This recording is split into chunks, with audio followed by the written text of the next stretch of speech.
जरा सोचिए कि किसी देश की आबादी दशकों तक लगभग एक जैसी रहती है और फिर अचानक एकदम से उसमें जैसे कोई विस्फोट हो जाता है।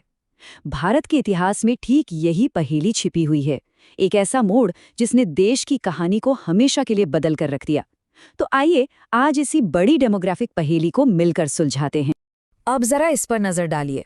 ये जो चार्ट है ना, यही इस पूरी पहेली की चाबी है।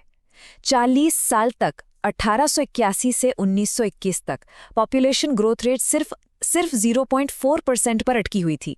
मतलब एक तरह से कोई बढ़ोतरी हो ही नहीं रही थी। लेकिन फिर कुछ बड़ा बदलाव आता है। 1921 के बाद ये रेट अचानक सीधे 3 गुना बढ़कर 1.2% पर पहुंच जाती है। दशकों के ठहराव के बाद ये एक जबरदस्त छलांग थी। तो यहीं से हमारा सबसे बड़ा सवाल खड़ा होता है, आखिर 1921 में ऐसा क्या बदल गया?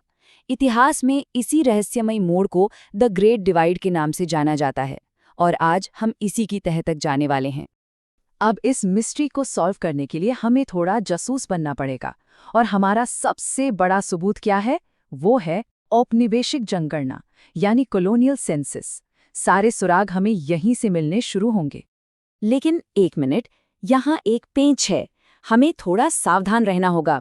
जैसा कि मशहूर इतिहासकार बर्नार्ड गोन ने कहा था, भारतीय जनगणना सिर्फ जानकारी इकट्ठा करने का एक सीधा साधा तरीका नहीं थी, बल्कि ये शाही हुकूमत का एक औजार थी जो अक्सर उन्हीं आंकड़ों को तोड़ मरोड़ देती थी जिन्हें वो नापने का दावा करती थी।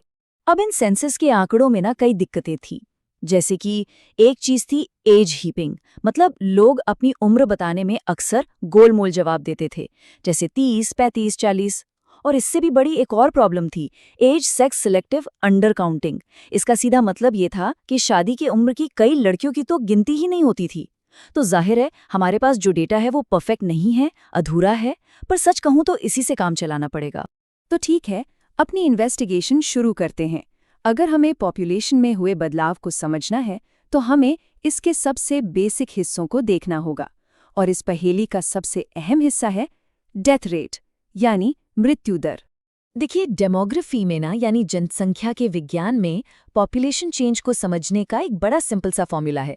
पॉपुलेशन में बदलाव का मतलब है जन्म और मृत्यु का अंतर और साथ में जो लोग देश में आए और जो देश से गए उनका अंतर। बहुत सीधा सा हिसाब है ना?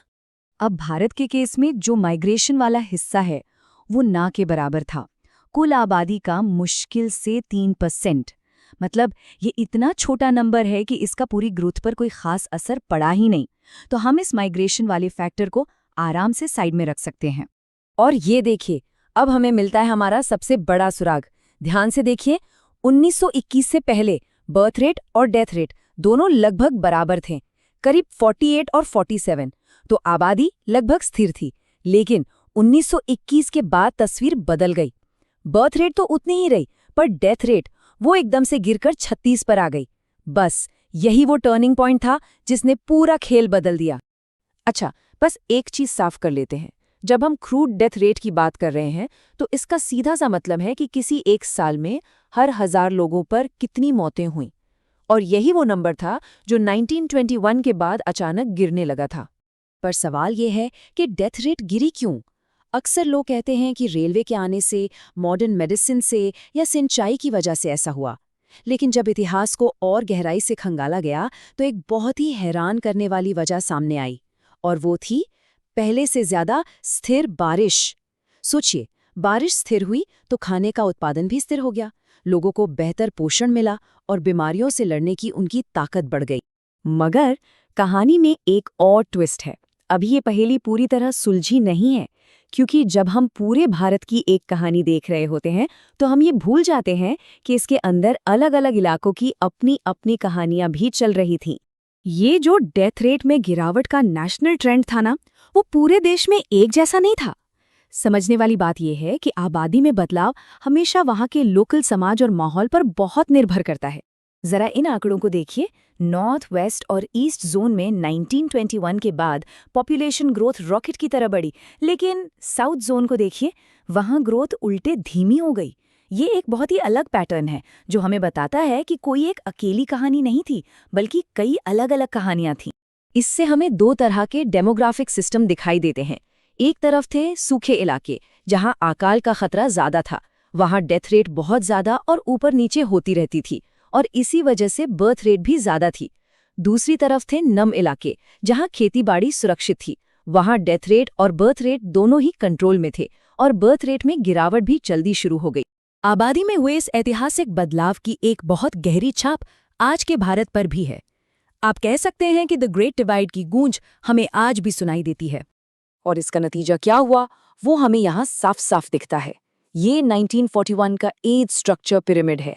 इसका बेस देखिए, यानी 0 से 14 साल के बच्चों की संख्या कितनी ज्यादा है, कितना चौड़ा है ये। मतलब देश में एक बहुत बड़ी युवा आबादी तैयार हो गई थी। और सबसे जरूरी बात, इस बड़ी युवा आबादी ने एक पॉपुलेशन मोमेंटम बना दिया है। इसका मतलब ये है कि अगर आगे चलकर बर्थ रेट कम भी हो जाए, तब भी आबादी दशकों तक बढ़ती रहेगी। क्यों? क्योंकि ये जो बड़ी नौजवान पीढ़ी है, वो अब बच्चे पैदा करने की उम्र में आ रही है।